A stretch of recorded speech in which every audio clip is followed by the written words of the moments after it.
Hello guys, back to my channel literature world. இன்றைக்கி நம்ம எதை பற்றி பார்க்க போகிறோம் அப்படின்னா சானட் 130 தான் பார்க்க போகிறோம்.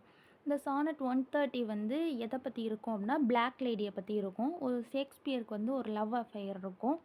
அந்த லேடியை வந்து பிளாக் லேடி அப்படின்னு சொல்லிட்டு இங்கே மென்ஷன் பண்ணியிருப்பாங்க. அந்த பெண் யாருன்னு தெரியாதனால பிளாக் லேடி அப்படின்னு சொல்லி அசியூம் பண்ணியிருப்பாங்க.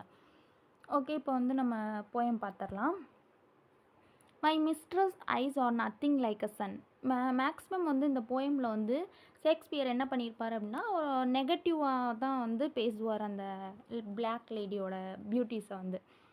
அவளோட மிஸ்ட்ரஸ் அவங்களோட ஐஸ் வந்து சன் மாதிரிலாம் இல்லை அப்படின்ற மாதிரி சொல்கிறாரு.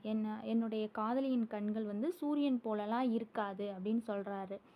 Coral is far more red than her lips red. அப்படின்னா பவளம் வந்து ரொம்ப ரெட்டாக இருக்கும், ஆனால் வந்து அவளோட உதடுகள் அவளோட லிப்ஸோட சிகப்பை விட பவளத்தோட சிகப்பு தான் வந்து ரெட்டு அப்படின்ற மாதிரி சொல்லியிருப்பார். அவ்வளோ ரெட்டாலாம் வந்து அவளோட பிளாக் லேடியோட லிப்ஸ் இருக்காது அப்படின்ட்டு சொல்கிறாரு. If snow be white then her breast are dun. அப்படின்னா அந்த ஸ்னோன்னா பனி விழுகும் போது அதோட ஒயிட் மாதிரிலாம் அவளோட ப்ரீஸ்ட் இருக்காது, அவளோட அது ப்ரீஸ்ட் வந்து டார்க்காக தான் இருக்குது அப்படின்ற மாதிரி சொல்கிறாரு. நெக்ஸ்ட்டு வந்து என்ன சொல்கிறாங்கன்னா, if hair be wires black wires grow on her head. இப்போ உமன்ஸோட ஹேர் வந்து கோல்டன் கலராக இருக்குமா, பட் ஆனால் அந்த பிளாக் லேடியோட ஹேர் வந்து எப்படி இருக்குது அப்படின்னா ரெட் கலராக தான் பிளாக் கலராக தான் க்ரோ ஆகுது அப்படின்ற மாதிரி சொல்கிறாரு. அந்த கோல்டன் கலராகலாம் கிடையாது அப்படின்னு சொல்கிறாங்க.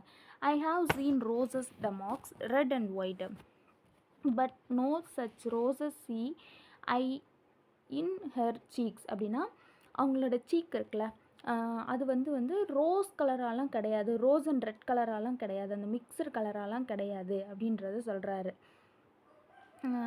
அவங்களோட சீக்கை வந்து அந்த ரெட் அண்ட் ரோஸ் கலராலாம் வந்து பார்க்கலை அப்படின்னு சொல்கிறாங்க. நெக்ஸ்ட்டு வந்து but no such rose and in some perfume in there more delight than in the breath that from my mistress reek. அப்படின்னா அவள் போட்டிருக்க அந்த பிளாக் லேடி போட்டிருக்க பெர்ஃப்யூமை விட நேச்சரோட நறுமணம் தான் வந்து சிறந்தது அப்படின்னு சொல்கிறாரு. I love to hear her speak it well I know that music hath a far more pleasing sound. அப்படின்னா அவள் பேசுகிற சவுண்டு வந்து எவ்வளோ தான் பெட்டராக இருந்தாலும் நான் வந்து மெலோடியை தான் வந்து விரும்புவேன், மெலோடி தான் வந்து நல்லாயிருக்கும் அப்படின்ட்டு சொல்கிறாரு. நெக்ஸ்ட்டு வந்து I never saw the goddess go, my mistress when she walk thread on the ground. அவங்க வந்து அந்த கிரவுண்டில் அவள் வந்து அமைதியாலாம் வந்து நடக்க கிடையாது, அவள் வந்து ஃபாஸ்ட்டாக தான் நடக்கிறா அப்படின்ற மாதிரி சொல்லியிருப்பார். நெக்ஸ்ட்டு வந்து லாஸ்ட் 2 லைன் கப்லெட்டில் வந்து என்ன சொல்லியிருப்பார் அப்படின்னா இவர் வந்து ஹெவன் மேலே ப்ராமிஸ் பண்ணி சொல்கிறாரு. என்னென்னா எவ்வளோ நார்மலாக இருந்தாலும் ஒரு பிளாக் உமனாக இருந்தாலும் எனக்கு வந்து இவள் வந்து ரேரான பர்சன் தான் அப்படின்னு சொல்கிறாரு, ஒரு ஸ்பெஷலான பர்சன் தான் அப்படின்னு சொல்கிறாரு. எந்த ஒரு ஃபால்ஸ் கம்பேரிஷனும் வந்து சொல்லலை, அவள் எப்படி இருக்கான்றதை வந்து எக்ஸைட்டாக தான் சொல்லியிருக்காரு. எப்படி இருந்தாலும் நான் வந்து அந்த பிளாக் லேடியை லவ் பண்ணுறேன் அப்படின்னு சொல்லிட்டு இந்த சானட்டில் வந்து மென்ஷன் பண்ணியிருப்பார்.